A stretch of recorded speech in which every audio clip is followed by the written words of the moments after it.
Hey everybody, welcome to Breakfast with Bob from the Challenge Championship and the Collins Cup. We're brought to you by Master Spa's Hyperice Form Smart Swim Goggles, UCAN, HOKA, One, Class USA, and of course, our Challenged Athletes Foundation, our first guest of the week. Yes, our first guest. Thank you.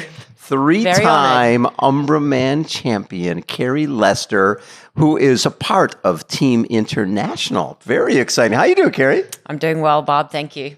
Now, I look at this, the distances of this is a little short for you. It's very short for me, but it doesn't bother me. I'm excited to be here, and it doesn't matter what the distance is. I'm going to give it everything.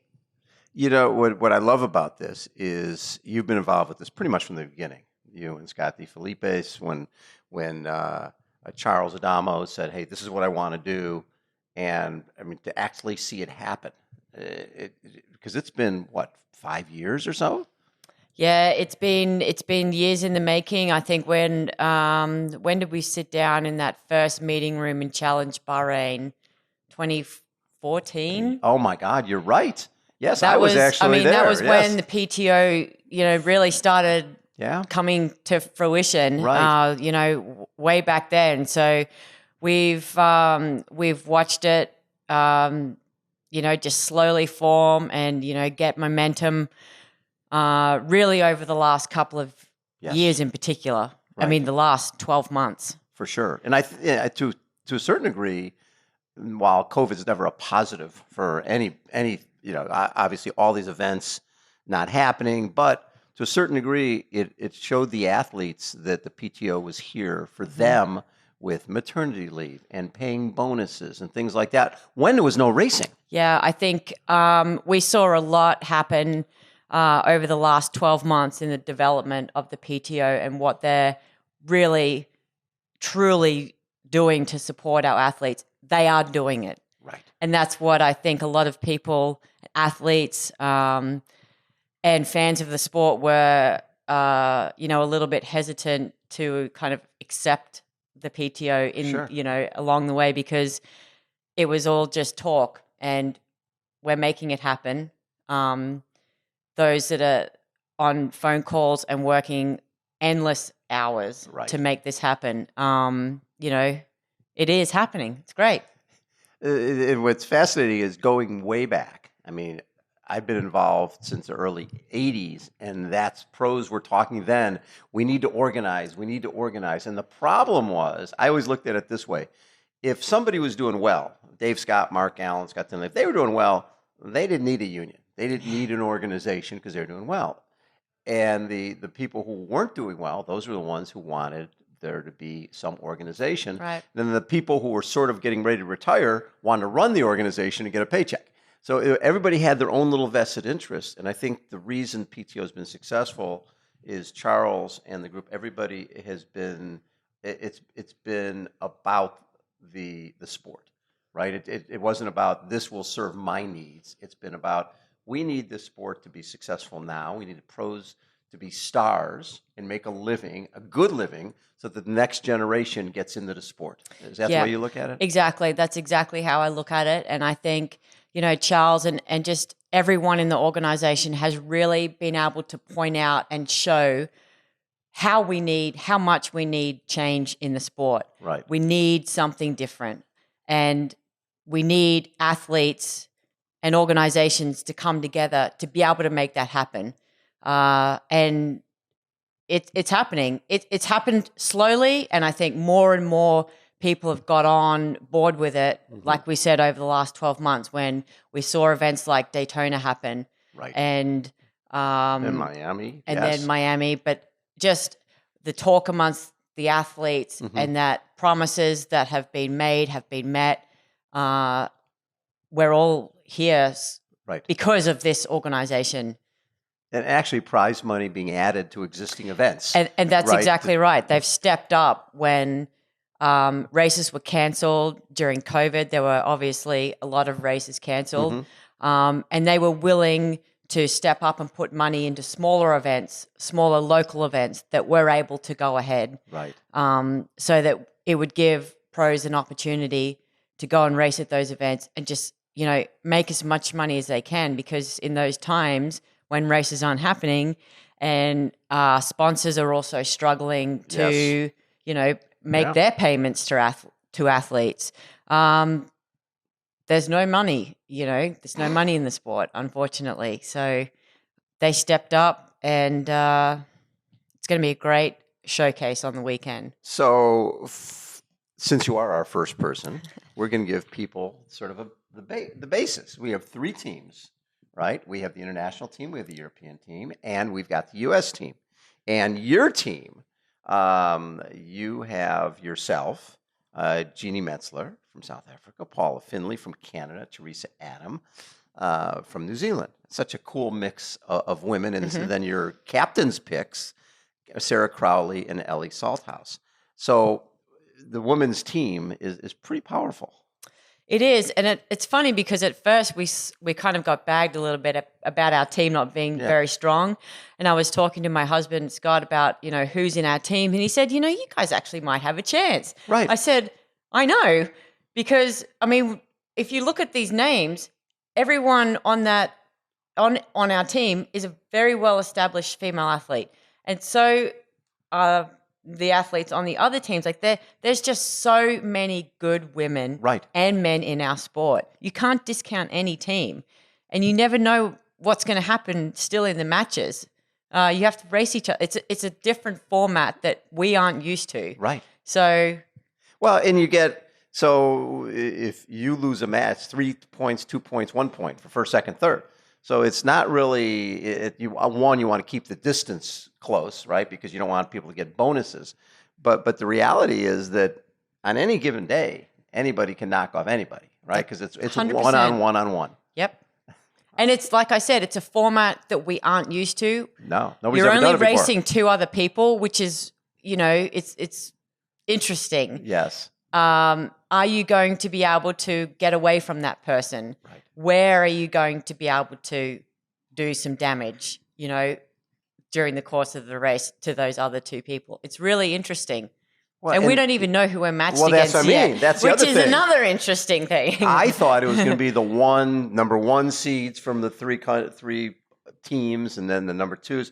No, it's going to be if the Europeans are making the choice of who's going to be on the woman from team 1, then if the Americans are going next, they decide who they want to go get. So there's a lot of tactics in this. I think it's going to be pretty fascinating. It's going to be very fun. Yeah, and so the race day for our people in the States, thecollinscup.com, or you can download the Collins Cup app. And what's cool is if you go to the site, you get live heart rate, live splits. There's all sorts of stats. When I was watching the Olympic triathlon, and I think we've become very spoiled by the coverage at Daytona and some other events where we know the speed, we know how far a person is apart.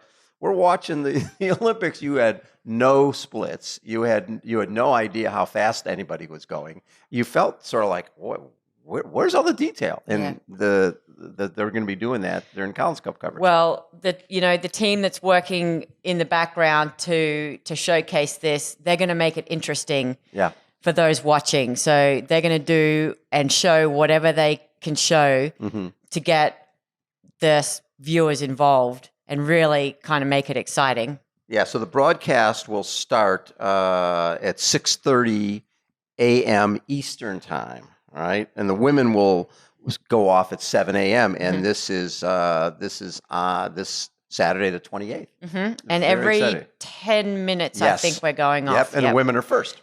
Women are first. That is unbelievable. So there's 6 on each, and then your men's team isn't bad either. We have a very strong men's team as well. I mean, it's very difficult, I think, to pick.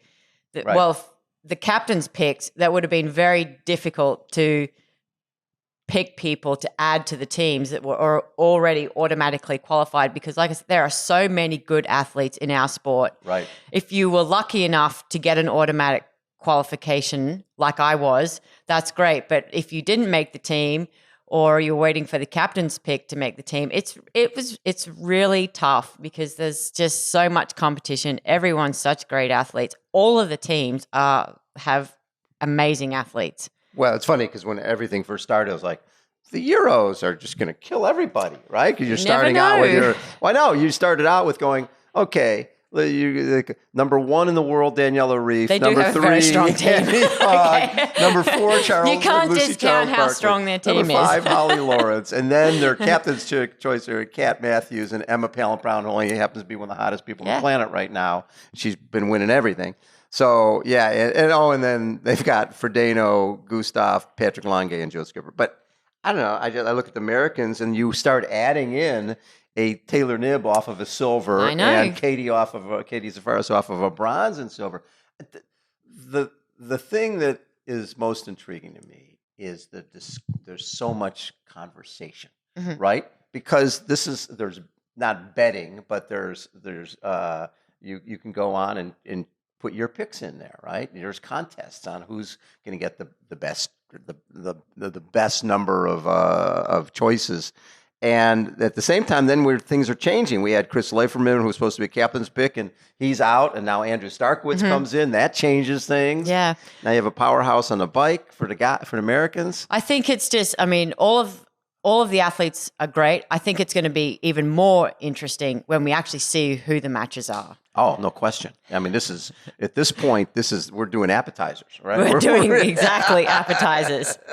Everyone's great, but let's see who the matches are. Okay, so last time we chatted, we were talking about Ombré Man, and you had crashed. You won your second one, but you crashed, and it was one of those things where you crash, you're out in the middle of nowhere, you don't have much of an option. You either hang out there and become a resident in the middle of nowhere, or you ride back and figure out, oh, maybe I can run, and then you end up winning the thing. But you were done. You weren't planning to do Ombré Man again, and then was that last week, 2 weeks ago? 10 days, last week. Last Sunday. And you won your third.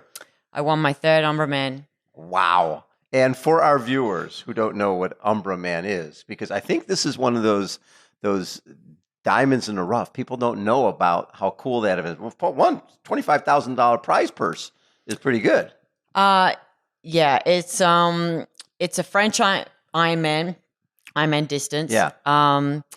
And you're basically riding around the French Alps. Yes. The swim is done in a little lake in Ombré. You start in the dark, pitch black. Oh my God, you're swimming in the dark? The first lap, we start early because the day it's so long. Yeah. But the first lap is in the dark, and all there is to follow is a little red light on the back of a kayak. Oh so my God. That's how cold's the water? It's not bad. Okay. It's okay. Everyone gets wetsuit. Yeah. I mean, you need to wear a wetsuit for safety reasons. But so the first lap of the swim is in the dark. But when the sun starts to rise and you see the Alps, it is just spectacular. That's so cool. So that's one of the most interesting things of the race. And they've kept it like that through its, I think, 35 years now. The race director's what, 81 years old or something? He is, Gerald. Yep. Fantastic. A great man. And then the ride is, I think, 190 kilometers, or it's just a little over. But just a little climbing. And it's Alps usually means climbing. Around 5,000 feet of climbing, they claim. Yeah. So feet of elevation. So it's just a epic bike ride. You ride up the Col d'Izard, which is one of the most famous Alps, French Alps. They ride it in the Tour. Yep. And you just ride through all these little French villages, and it's absolutely epic. But what makes it even more fun is they always have the race on August 15th, which is a French holiday weekend.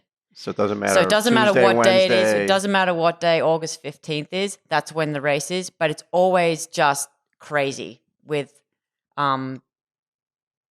holidaying. Yes. French holiday makers. Yeah. So, it's just when we drive in, I always think, how are we going to do this race here? Like, it's crazy. There's just so many cars, people there on vacation, and there's so much to do there with the lakes, mountain biking, paddle boarding. Like, there's just so much stuff to do that it's just filled with people. And that's what makes the run so great, because it's just filled with spectators. Yes. Every part of the run course, and you run through the main village in Ombré. It's Is much epic. climbing on the run too? There is quite a long hill. It's probably about maybe a little over a mile, but you have to do it 3 times, and it's last Sunday I was walking the last lap, and I had Scotty there yelling at me because I was walking. He had dinner plans, so I was taking too long. I thought he had tea time. No, I had enough. Well, it could be a tea time, but he'd made dinner plans, and I was taking too long. But I'd had enough. It was very hot. I was walking up the hill, and I didn't care about those dinner plans. Cancel them. That's so cool. What would it mean for you guys to win this first ever Collins Cup? Well, just being here and being a part of the first Collins Cup is really special. Like, this is we're making history here, so I am very proud to be here. But to win it, I mean, there's nothing better. History, Bob. Right. Bob. Yeah. I mean, yeah. You've been doing the sport for a while, and it's, as a pro, it is hard to make a living, right? It's a lot of travel. People don't understand how hard it is to do what you guys do, the amount of hours it takes. Have you been rejuvenated by all of this? Just the PTO, the Collins Cup, the coming to fruition, and seeing that, wait a second, there is a light at the end of the tunnel here. Yes, definitely. And I think, during COVID, I mean, I was at a point where I was considering possibly retiring from the sport. Yeah. Scott and I are both 40 now, and we are looking, to start a family soon. We want to do that. So it was, during COVID, it was, well, do we continue on, or is this God's way of telling us that this is the time? Yeah. But we sat down and we really thought about it, and we saw what was happening with the PTO and what was likely to happen in coming years. And I wanted to be a part of that. I just felt like if we could get through the COVID year, the year that was last year, and get to be a part of this amazing event and kind of finish off, I guess, my career with being a part of history, to then carry through the sport. I mean, that was something that was definitely a carrot dangling for me, to just kind of maybe just keep going another year or two and just be a part of history of our sport. There's been so much ebb and flow, right? Where it's like things are looking good, highs and lows. When did you get the feel that, okay, this is going to happen? We are heading in the right direction. Yeah, I think a lot of athletes took a lot of motivation away from Daytona. Yes. I think that was the real one. That we all thought, okay, this is really happening, and they are going to make the Collins Cup happen. Obviously, it was supposed to happen in May, and I think even though this is racing a race like this at this time of year is difficult for many athletes with other races on their calendar, but I think Daytona was the big one. But just as we started seeing more races happen around the world, I knew it was going to happen. Good for you. Now, with Kona not happening until February, how does that change your plans for the rest of this season?